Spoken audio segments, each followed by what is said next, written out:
morning Rachel Merritt signed that contract, she was smiling. Not the smile of someone who had made a good deal. The smile of someone who had finally found the right place to put a knife.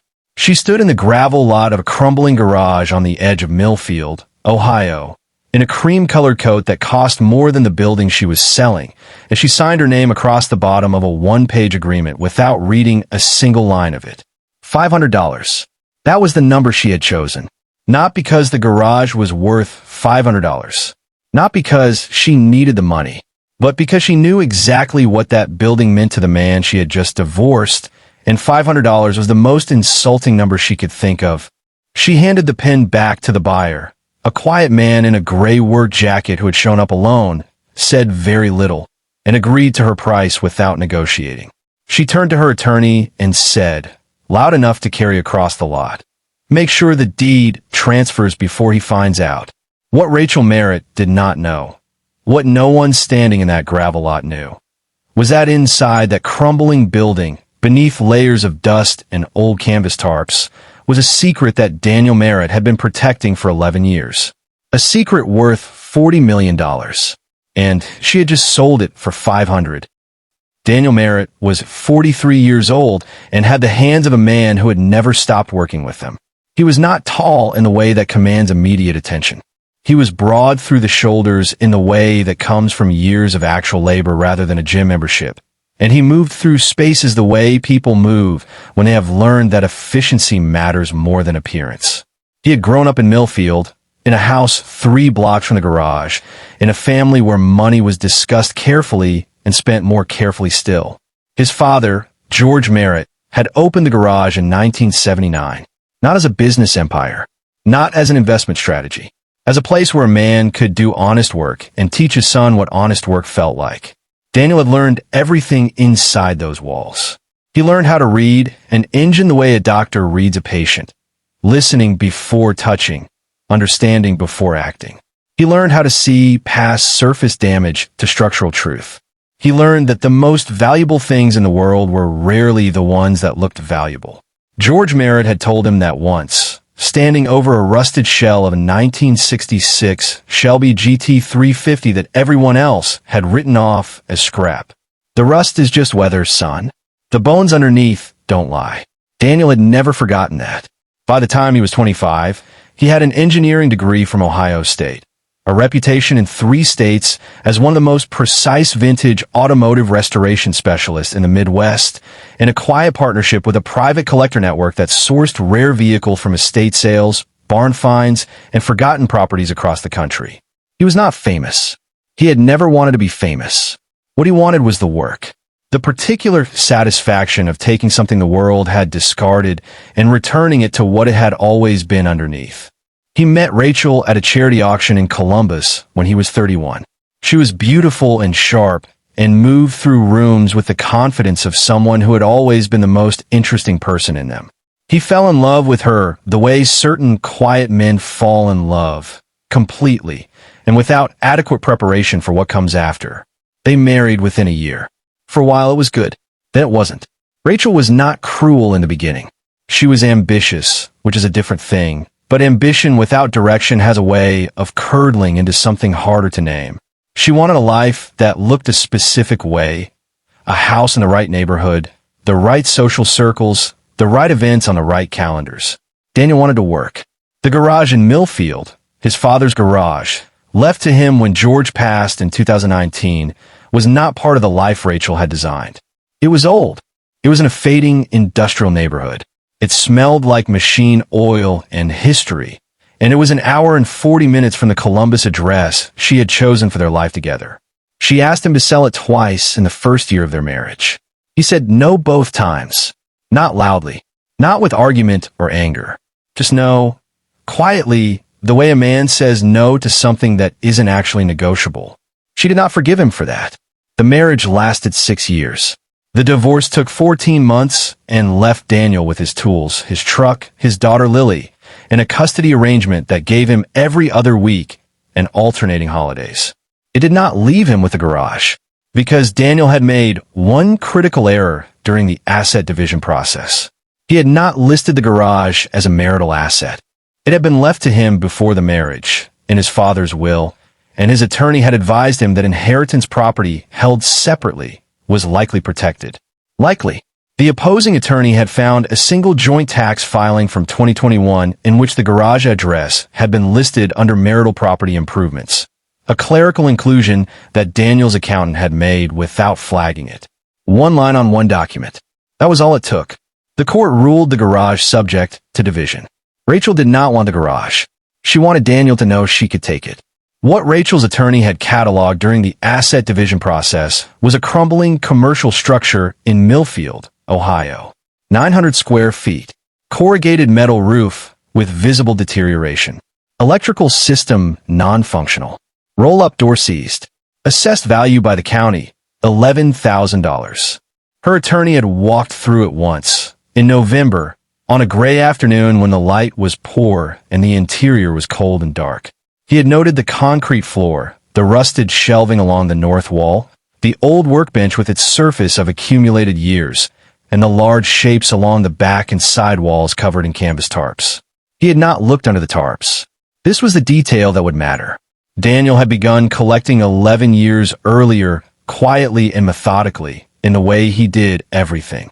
It had started with a phone call from a property executor in rural Kentucky who had found 3 vehicles in a collapsed barn on a deceased client's estate and needed them removed within 30 days or they would be crushed.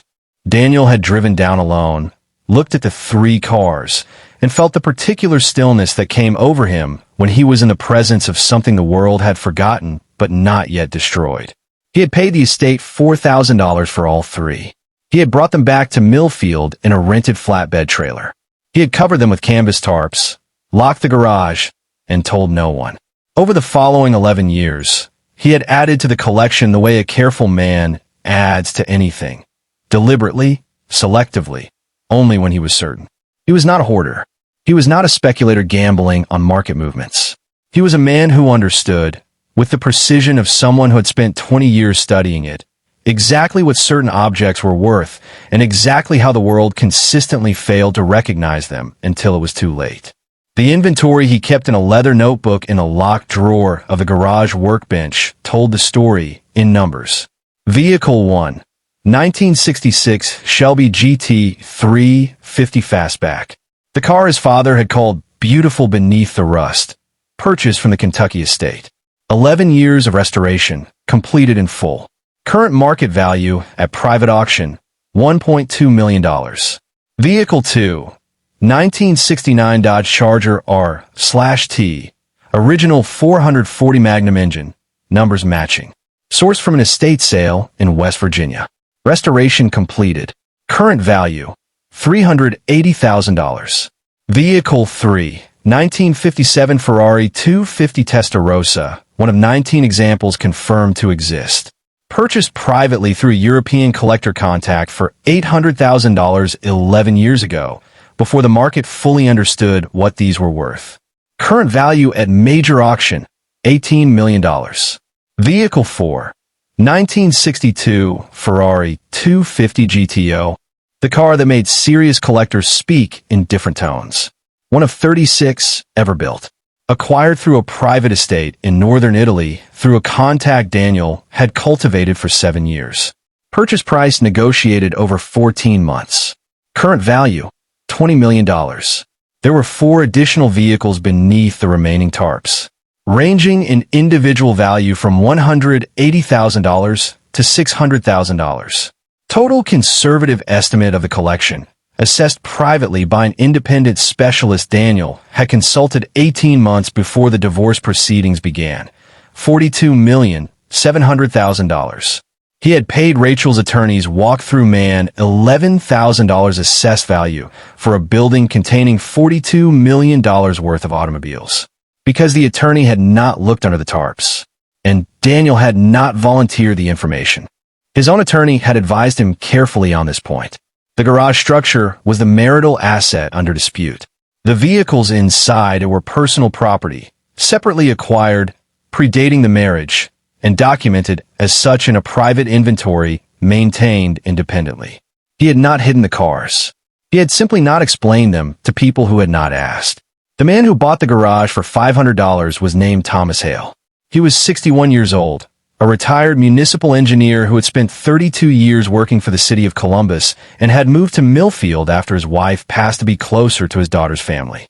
He had seen the listing on a local property site, garage structure, as is sale, motivated seller, and had driven out on a Saturday morning thinking he might use the space for woodworking. He had not expected what he found inside. He discovered the first tarp on his second visit, when he brought a flashlight and began measuring the interior for the shelving he planned to install. The shape beneath the canvas was too large, too deliberate to be debris. He pulled the corner back slowly. The Shelby GT350 stood in the beam of his flashlight like something from a different world. Deep metallic blue, chrome catching the light, tires soft from years of stillness, but otherwise intact. Thomas Hale was not an automotive expert, but he was not a foolish man. He pulled back the second tarp, then the third. By the time he reached the fourth, his hands were not entirely steady. He stood in the middle of that garage for a long time without moving. Then he took out his phone and called his son-in-law, Marcus, who worked in insurance and had once at a family dinner spent 45 minutes explaining why classic car values have become one of the most significant alternative asset classes of the past decade. Marcus arrived in 50 minutes. He walked through the garage without speaking. He stopped at the red Ferrari in the back corner for a very long time. He turned to Thomas and said, quietly, "Do you know what this is?" Thomas said he did not. Marcus said, "This is a 250 GTO. There are 36 of them in the world. The last one sold at auction sold for $70 million. Thomas looked at the car. Then he looked at Marcus. Then he said, "I paid $500 for this building." Marcus sat down on an overturned crate and said nothing for approximately 2 minutes. Then he said, "We need to call someone. Not a dealer. Not a local auction house.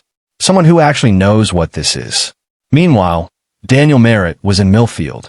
He had driven up from Columbus that Saturday morning to check on the garage, a habit he had maintained throughout the divorce proceedings, arriving quietly, unlocking the side door, standing inside for a few minutes among the covered shapes the way a man stands in a room that contains everything he has not been able to say out loud.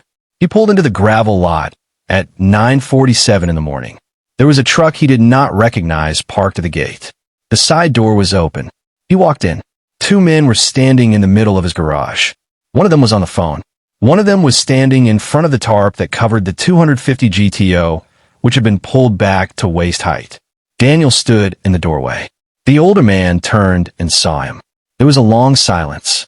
Then the older man said, "Are you the one who used to own this building?" Daniel looked at the uncovered car. Then he looked at the man. He said, "My name is Daniel Merritt, and I need to make a phone call." The call Daniel made was to his attorney, a woman named Patricia Voss, who had spent 22 years in property and asset litigation and had the particular quality of someone who had seen most things and was surprised by very few of them. He explained the situation in 4 sentences. She was quiet for a moment. Then she said, "The vehicles were separately documented before the marriage?" Daniel said yes. "Independent valuation on file?" Daniel said yes. "And the court order covered the structure, the garage building, not the contents?" Daniel said, "The attorney who walked through it never asked what was under the tarps." Patricia Voss said, "Daniel, do not move anything. Do not speak to those men beyond what is necessary. I will be there in 2 hours." She was there in 90 minutes. She reviewed the court order in the gravel lot, standing beside her car with the document on the hood. She reviewed Daniel's private inventory, the independent valuation report, the provenance documentation for each vehicle, and the purchase records predating the marriage by a minimum of 5 years.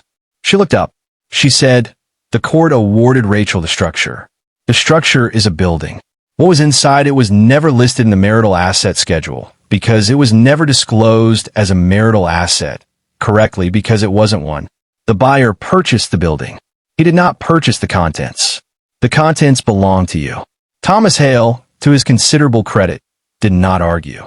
He was a retired municipal engineer who had spent 32 years working with legal documents, and when Patricia Voss showed him the ownership provenance on a 1957 Ferrari Testarossa, a document trail that ran from a private Italian estate to a licensed American importer to Daniel Merritt, signed and notarized, predating the marriage by 6 years.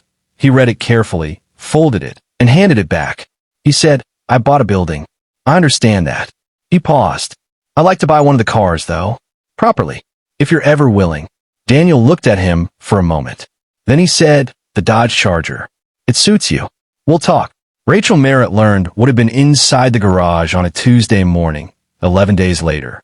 She learned it from her attorney, who had received a formal legal notification from Patricia Voss's office documenting the removal of $42 million worth of privately owned automotive assets from the Millfield garage structure. Her attorney described the phone call later as one of the quieter moments of his professional career. Rachel did not scream. She did not cry.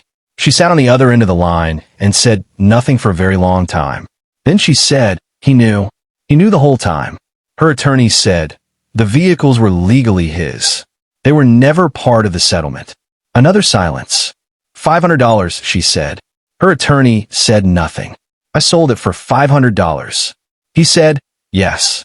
The 1957 Ferrari 250 Testarossa sold at private auction 8 months later for $19.4 million. The 1962 Ferrari 250 GTO sold 14 months after that to a private collector in Switzerland for $22 million.